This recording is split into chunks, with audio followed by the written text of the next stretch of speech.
একজন পুরুষ মানুষ, তাই তো?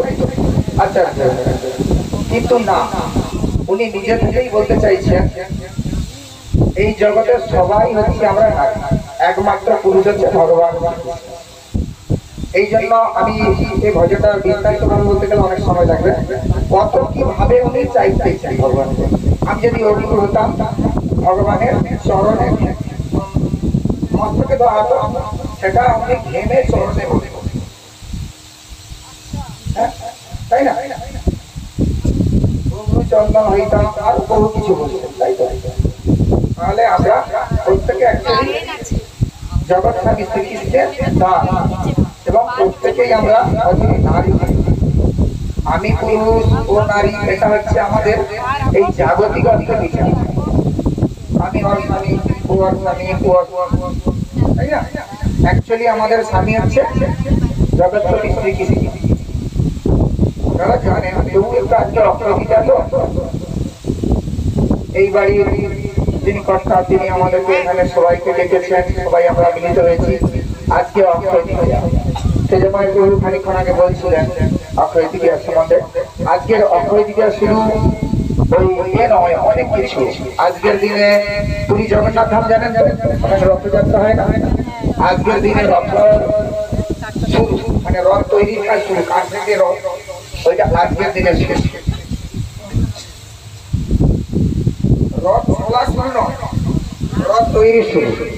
ভগবান শ্রীকৃষ্ণের চন্দন যাত্রা শুরু আজকের দিন থেকে। এই যে বৈশাখ মাসে প্রচন্ড তাপ, এই তাপ থেকে ভগবানের কষ্ট, ভগবানের অ্যাকচুয়ালি কষ্ট হয়েছে ভক্তদের লীলা করার জন্য, তাই আজকে থেকে চন্দন যাত্রা শুরু। বৃন্দাবনে বাঁকে বিহারীর নাম শুনছেন? আজকের দিনে বৃন্দাবনে বাঁকে বিহারীর চরণ দর্শন করা যায় আজকের দিনে, যারা বৃন্দাবনে যেতে পারে। তারপরে প্রভু বলছিলেন যে আজকে ওই দ্রৌপদী একটা অক্ষয় পাত্র পেয়েছিলেন, লাখ লাখ লোক গেলেও প্রসাদ দিতে পারতে, একমাত্র তিনার যদি খাওয়া ভোজন হয়ে যায় তারপরে উনি একজনকেও দিতে পারতেন।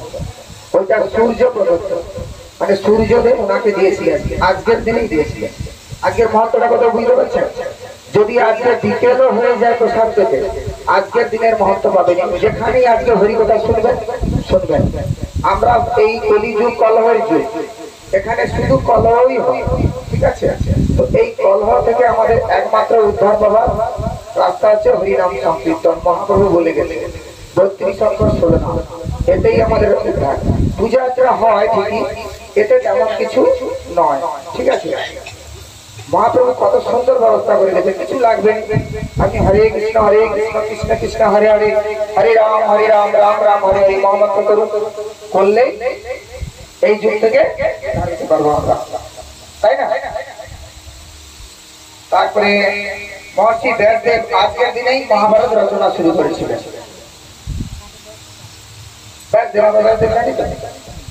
রচনা করেছিলেন ভগবান পরশুরাম, আজকের দিনে আবির্ভাব হয়েছিল। পরশুরামের নাম শুনছেন তো?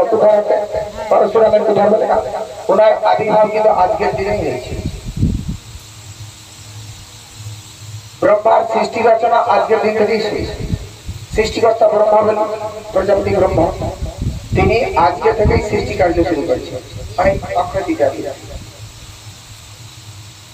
গঙ্গা দেবীর মর্তে আয়োজন আজকে থেকে। আজকের অ্যাকচুয়ালি গঙ্গা স্নান করতে হয়। আমরা তো সকালবেলা প্রভুর সঙ্গে পরিক্রমায় গেছিলাম, হয় ওই একটু গঙ্গা জল নিয়ে গঙ্গে গঙ্গে করে গেছি। আপনারাও পারলে এখান থেকে ফিরে গিয়ে গঙ্গা জল নিয়ে একটু মাথায় নিয়ে গঙ্গে গঙ্গে করবেন। জুতো জুতো পরে নয়, জুতোটা একটু খুলে ফেলবেন। গঙ্গা দেবী মাতা তো সম্মান জানানো ভালো। অন্নপূর্ণা দেবীরও আবির্ভাব আজকে দিনে, ঠিক আছে? দ্বারকায় কৃষ্ণ সুদামার মিলন। দ্বারকাতে যখন কৃষ্ণ ফিরে যায় বৃন্দাবন থেকে, তারপরে কিন্তু সুদামার সঙ্গে দেখা হয়।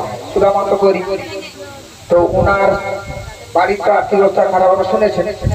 তো তখন ওনার স্ত্রীর অনুরোধে উনি দ্বারকায় যায়। প্রথমে ঢুকতে পারেনি, দারোয়ানদের ঘাড় ধাক্কা খায়, গল্পটা জানাই আছে সবার। তারপরে কৃষ্ণ বুঝতে পারে অন্তর্যামী যে আমার বন্ধু এসছে। তখন উনি ফিরে, উনি তো উত্তরী সব পড়ে যায়, গিয়ে বন্ধুকে নিয়ে এসে সেবা করে। ঠিক আছে, এই বিস্তারিত আমি যাচ্ছি না। তো এরকম অনেকই আছে।